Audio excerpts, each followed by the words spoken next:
You watch violence every day, absorbing it without thought, without reaction. It flashes across your screen in blockbuster films, lurks in the episodic brutality of prestige television, and dominates the 24-hour news cycle in graphic loops of war and crime. You see people shot, stabbed, tortured, obliterated. Not once, not occasionally, but relentlessly, engineered for maximum impact. And yet, you don't recoil. You don't question why this is the default narrative. You barely even register it anymore.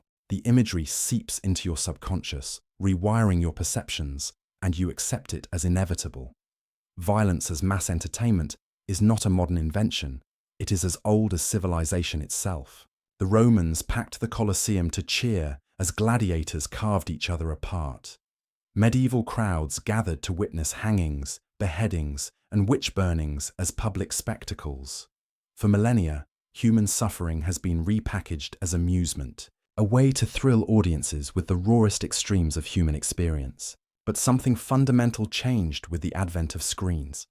Violence was no longer confined to arenas or town squares. It invaded your living room, your bedroom, the palm of your hand. It became inescapable. Early cinematic violence was restrained.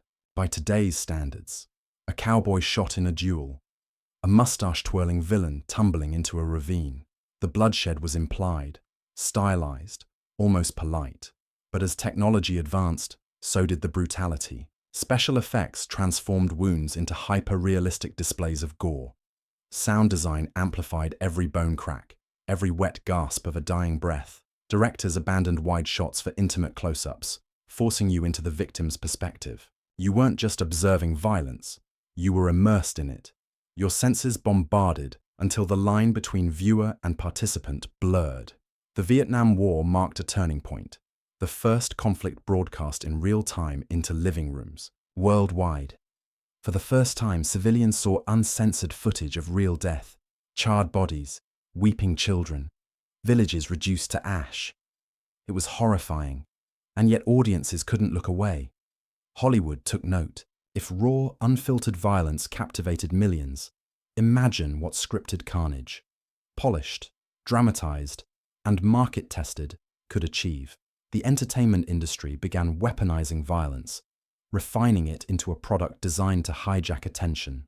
Over decades, the threshold for acceptable violence shifted. What once would have been banned as obscene became mainstream. Action films escalated from fistfights to massacres. Horror movies traded suspense for unthinkable things. Even dramas weaponized brutality for gravitas. Now, violence isn't just frequent. It's art-directed. Blood sprays in elegant arcs. Bones break with cinematic precision. Every act of cruelty is engineered to test how much you can endure before you finally, maybe, look away. But you don't look away. You keep watching. The question is why? Violence is more than just a series of shocking images. It's a form of trauma. Trauma isn't just something that happens in the real world. It can seep through the screen and into your subconscious. Every act of brutality, every scream, every death leaves a residue. You may not feel it in the moment, but it builds over time, layer by layer. The more you witness, the more desensitized you become, and the more vulnerable you become to the psychological scars it leaves behind. When you expose yourself to violence, even fictional violence, you're not just watching, you're absorbing. Your brain, wired for survival, registers these moments, not as entertainment, but as a threat. The amygdala, the part of your brain that processes fear, becomes overstimulated. With constant bombardment, it becomes a permanent state of heightened alert. But when you're not facing a real threat, the brain doesn't know how to process this constant state of fear. It creates a psychological wound, a wound that doesn't heal because it's continuously reopened. Trauma is a silent killer. It doesn't always manifest in obvious ways. Sometimes it shows up in the form of anxiety, depression, or a constant sense of unease. Sometimes it's the nightmares that wake you in the middle of the night, the flashbacks that surface when you least expect them. Or it could be the numbness, the inability to feel anything beyond the walls of isolation you've built to protect yourself from the emotional onslaught of the world around you. Why do you think society is increasingly seeing a rise in mental health issues? In a world saturated with violence, on screens, in news stories, on social media, people are more mentally fragile than ever before. The emotional toll is real, even if you can't always see it. People are no longer just dealing with the chaos of the outside world. They are fighting a silent battle within their own minds, one that was triggered by the very media they consume. The psychological trauma of violence, wrote Dr. Judith Herman in Trauma and Recovery, is not merely the injury to the body, it is the injury to the psyche, which is left to heal in a world where the experience of terror has become routine. The more you consume violent media, the more terror becomes a part of your routine. And the more you normalize it, the more you risk becoming trapped in a cycle of emotional detachment and psychological numbness. You are living in a world where violence is no longer extraordinary. It's expected. What happens when you see death and destruction over and over again? What happens to your mind when it is exposed to cruelty without reprieve?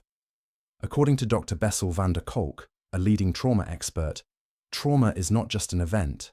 It's a wound that festers until it is addressed. But here's the problem. Most people aren't aware of the wound. They walk around with it, unaware of how much pain they carry, because it's hidden under layers of entertainment, distractions, and numbing. In a culture that glorifies suffering as a form of spectacle, how do you even begin to recognize that it's not normal, that it's not healthy to see pain as just another movie scene? And how do you heal a wound when you don't even realize you're bleeding? For many, the only way to begin that healing process is through professional help. Therapists and counselors see it every day, people coming in, emotionally exhausted, unable to process the barrage of violence they've been exposed to. They've watched violence on their screens for so long that it's become a part of their reality. The shock value has worn off, and they've been left with the aftermath, the trauma that they've unknowingly carried into their daily lives. As Dr. Carl Jung put it, what you resist not only persists, but will grow in size. Violence in media doesn't just go away. It doesn't fade into the background of your life. It stays with you, festering, until it manifests in ways you never expected. That's why more and more people are seeking therapy, to try to make sense of a world that's lost touch with its humanity. You might not realize it, but every violent image you consume, every act of cruelty you witness, is rewiring your brain, affecting your emotions, your relationships, your perception of reality. And if you don't question it, if you don't challenge the impact it has on you, it can create lasting harm that you may need help processing. The individual who sees too much violence, who witnesses too much suffering, may end up losing their ability to empathize with others, said Dr. Herbert Marcuse in One-Dimensional Man. This is the danger of living in a world where violence is normalized. It's not just about desensitization, it's about the erosion of empathy.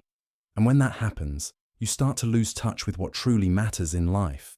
The rape of the mind is an assault on the intellect, and it is just as damaging to the mind as physical assault is to the body, wrote Dr. Joost Meerloo in The Rape of the Mind. We're not talking about simple shock value or entertainment here. We're talking about psychological manipulation. What you're being fed in these violent images isn't just entertainment. It's a tool of control, a way to rewire how you think and feel, to desensitize you to the suffering of others, to make you numb to the world around you. So, let me ask you, how much violence can you watch before it starts to change you? How much cruelty can you take before it starts to take a toll on your mental health? And when will you realize that the violence you consume isn't just fiction? It's part of a system that has conditioned you to accept the unacceptable. Why do you pay to be disturbed? To sit in the dark and let a stranger design horrors for you? You hand over your money, your time, your attention, all to be shocked, frightened, unsettled. But at what cost? And the cost isn't just emotional, it's psychological. Every time you allow that violence into your life, you're feeding the beast that lives in the back of your mind. And eventually, that beast will demand attention. If you don't recognize it, you'll find yourself seeking help from professionals who are left to help you make sense of a world that has desensitized you to the very essence of life and love. Your reaction to violence isn't natural, it's manufactured. Decades of exposure have numbed you. Where past generations gasped, you shrug. Worse, you've come to crave it. A film without violence feels dull. A story without bloodshed lacks stakes. You've been conditioned to associate brutality with excitement, to mistake shock for substance. The adrenaline rush, the twisted catharsis of witnessing pain that isn't yours, these aren't accidents. They're by design. But what if you stepped back? What if you interrogated why violence is the backbone of your entertainment? What if you recognized it not as harmless escapism, but as psychological conditioning? One that shapes your empathy, your fears, your very understanding of reality. Your brain doesn't passively observe violence. It responds as if it's real. When you watch a brutal scene, your amygdala, the primal fear center, ignites. Stress hormones flood your body. Your pulse quickens, your muscles tense. Biologically, you're reacting as your ancestors did to genuine threats. But there's a critical difference. You're safe. The danger is fictional. Except, your brain doesn't always know that. Neuroscience reveals that repeated exposure to violent imagery rewires neural pathways. The more you consume, the more desensitized you become. Empathy circuits weaken, stress responses dull. What once horrified you now excites you. And if fictional violence can be normalized, what else will you accept in the real world? This conditioning starts young. Childhood cartoons present violence as comedy, characters crushed by anvils, blown up by dynamite, then bouncing back unscathed. You laughed. But what did that teach you? That pain is trivial, that suffering has no consequences. Animated violence may seem harmless, but it sets a template. As you grew older, the brutality became more realistic. Video games with photorealistic gore, slasher films with anatomically precise kills. But the underlying message remained. Violence is fun. Now, as an adult, you seek out ever more extreme versions. But have you ever asked why? Have you ever challenged the narratives shaping your mind? Every act of fictional violence leaves a mark. Every gunshot, every scream, every act of cruelty you dismiss as just entertainment trains your brain to see suffering as normal. And when suffering is normalized, what happens to your capacity for empathy? What happens when real tragedy strikes and you've been conditioned not to feel? Neil Postman warned of this in Amusing Ourselves to Death. Television does not extend or amplify human experience. It reduces it to the level of the immediate, the sensational, the superficial. The more you consume, the more your emotional responses are dulled, reduced to fleeting shocks, forgotten before the next episode autoplays. Joost Meerloo, in The Rape of the Mind, exposed the deeper danger. The continual repetition of falsehoods in mass media dulls critical thought and replaces it with conditioned reflexes. If every violent image is repeated often enough, do you still control your thoughts? Or are they being shaped for you? Meerloo's warning grows darker. When people are repeatedly exposed to controlled patterns of thought, they abandon their own convictions and adopt the dictated ones. Whose convictions are you absorbing? What ideas have you accepted without question? And most chillingly, the mind bombarded with suggestive messages loses its grip on independent thought. If violence becomes background noise, how long before fiction bleeds into reality? Erich Fromm, in The Anatomy of Human Destructiveness, framed the stakes. We risk becoming so preoccupied with the trivial that we fail to recognize true horror. When you're numb to on-screen brutality, that's exactly what's happening. You're distracted by spectacle, desensitized to real suffering. So ask yourself, who benefits from your numbness? Who profits when you consume without critique? If you don't question what you watch, someone else is doing the thinking for you. Why do you pay to be disturbed? Do you enjoy being traumatized?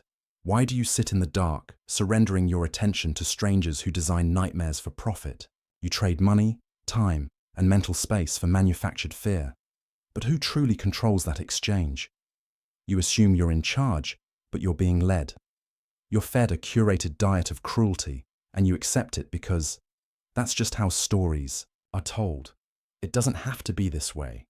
The violence you consume isn't just about what you see, it's about what you become. And you? You can choose what enters your mind. So ask yourself one final question. Are you watching, or are you being watched? If this video made you think, if it opened your eyes to the hidden impact of what we consume, share it with someone you care about. We need to start a conversation. If you haven't already, subscribe and turn on notifications, because it's time we take control of the messages we let shape us. The more aware we become, the stronger we stand. Thanks for watching. Take care and see you in the next video.